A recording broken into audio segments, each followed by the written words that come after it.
রহমানুর রহিম। আসসালামু আলাইকুম প্রিয় শিক্ষার্থীরা, আশা করি তোমরা সবাই ভালো আছো। এসএসসি ক্যান্ডিডেট 2026 পরীক্ষার্থীর জন্য ইংরেজি প্রথম পত্রের পূর্ণাঙ্গ সাজেশন সকল বোর্ডের জন্য 99% কমন থাকবে। প্রিয় শিক্ষার্থীরা, তোমরা প্রথম থেকে শেষ পর্যন্ত ক্লাসটা দেখো, ইনশাআল্লাহ তোমাদের আজকের ক্লাসের সাজেশন তোমাদের রবিবারে যে ইংরেজি পরীক্ষা ফার্স্ট পার্ট ওইখান থেকে তোমাদের কমন আসবে। তো এখানে আমি তোমাদের জন্য সিন কম্প্রিহেনশন মানে সিন প্যাসেজগুলো তোমাদের জন্য সাজিয়ে লিখেছি। এক নম্বর হচ্ছে পিতিলটা অর্ডার ওয়াজ ব্রোন, এটা খুবই ইম্পর্টেন্ট, স্টার মার্ক দেখো, এটা ভালো করে পড়ে নেবা। তারপর Meherjan lives in Islam, Meherjan lives in Islam, এটাও খুবই ইম্পর্টেন্ট তোমাদের জন্য, এটা ভালো করে পড়বা মেহেরজানটা, ঠিক আছে। তার হিউম্যানস ক্যান নেদার চেঞ্জ, এটাও খুবই important. Zahir Raihan was one of the, এটাও তোমাদের সিন প্যাসেজটা খুবই ইম্পর্টেন্ট, ঠিক আছে। দ্য মালদ্বীপ ইজ ফেমাস। তারপর এক্সট্রা লেস ইম্পর্টেন্ট কিছু তোমাদের হচ্ছে যে ইম্পর্টেন্ট কিছু আরেক পড়তে পারো। Traditional childhood first time, loneliness is a universal, everyone must play a part of protecting. তাহলে এটা ভালো করে পড়বা আর বাকি এগুলো পড়ার চেষ্টা করবো ভালো করে, ঠিক আছে। তোমরা সিন প্যাসেজগুলো থেকে অবশ্যই তোমাদের বিগত সালে যে বোর্ড প্রশ্নগুলো ছিল ওইগুলার সলিউশন তোমরা করবা, সমাধানগুলো তোমরা বের করবা, তোমরা নিজে নিজে প্যাসেজ থেকে কিভাবে অ্যান্সার করা যায় এগুলা তোমরা আয়ত্ত করে পরীক্ষার হলে যাবা, ঠিক আছে। তো সিন প্যাসেজ থেকে আমাদের দুইটা কোশ্চেন আসবে, একটা হচ্ছে এমসিকিউ আর একটা হচ্ছে ডাব্লিউএস কোশ্চেন। এবার হচ্ছে আমাদের গ্যাপ ফিলিং, গ্যাপ ফিলিং এর জন্য আমরা কোন কোনগুলো পড়বো। এয়ার পলিউশন কামস 99%, ঠিক আছে, খুব ইম্পর্টেন্ট। তার ফিশ পপুলেশন ইজ ইন, এটাও 99%, খুব ইম্পর্টেন্ট। তার ওয়াটার পলিউশন ক্যান অকার, এটাও ইম্পর্টেন্ট আছে। Yoga is a kind of fisher among the most significant. ভালো করে তোমরা গ্যাপ ফিলিং এগুলো পড়ার চেষ্টা করো, এই 5টা গ্যাপ ফিলিং থেকে যে কোনো একটা গ্যাপ ফিলিং তোমাদের পরীক্ষায় আসবে। আনসিন প্যাসেজ, আনসিন প্যাসেজের মধ্যে সর্বপ্রথম আব্রাহাম লিঙ্কন, নীল আর্মস্ট্রং, খুবই ইম্পর্টেন্ট নীল আর্মস্ট্রং, এটা পড়বা।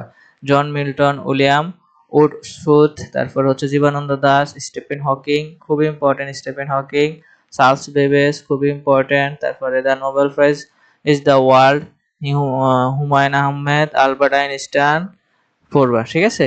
লুইস পেস্ট্রোর, এটাও পড়ার চেষ্টা করবা। তো ম্যাচিং এই অংশ সচরাচর কমন আসে না, তাই বেশি প্রস্তুতির বিকল্প নেই। তাইলে আমরা এখানে ম্যাচিং এর কিছু দিতেছি। The independence day of Bangladesh, এটা ভালো করে পড়বা।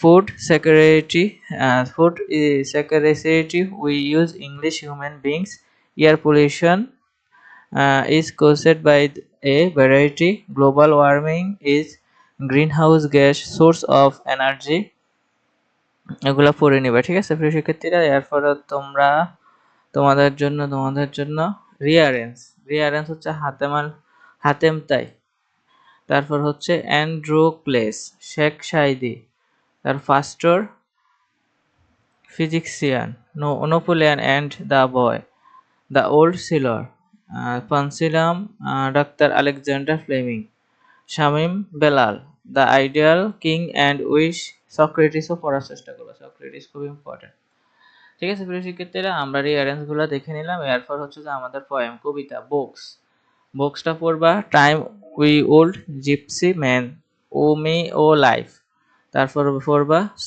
Solitude, the sonnet of D, story common থাকবে ইনশাআল্লাহ। A pound of flesh, the trial, the three casket, এমন ইজ 17, আমিন ইজ 17, তারপরে রোসা আমন্ড। রাইটিং পার্ট 30, এখানে কমপ্লিটিং স্টোরি হচ্ছে থার্স্টি ক্রো, খুবই important. Bayazid, love for his mother, honest of the রিস্কা পোলার, a liar cowboy, perseverance is the কি two success, Robert Bruce, King Midas, the golden touch, and honest woodcutter, look before you leap, unity is স্টেট। Writing dialogue হচ্ছে about merit and demerits of using mobile phone at, about the importance of the reading newspaper, physical exercise, about dengue fever, about importance of tree plantation, about the danger of smoking, about the benefits of early reaching your plan after the SSC examination. এটা sir এখানের মধ্যে যে এগুলা star mark আছে এগুলা ভালো করে শিখে নেওয়ার চেষ্টা করবে। তো সবার সুস্থ থাকবা, ভালো থাকবা, আল্লাহ হাফেজ। তোমাদের এগুলা সবগুলা সলিউশন করে দেওয়া হবে। তো তোমরা অবশ্যই প্রিপারেশন নাও তোমাদের পরীক্ষার জন্য, ভালো পরীক্ষা দাও, পাশ করো, বাবা মার স্বপ্ন পূরণ করো, নিজের স্বপ্ন পূরণ করো। তো সবাই সুস্থ থাকো, ভালো থাকো, আল্লাহ হাফেজ।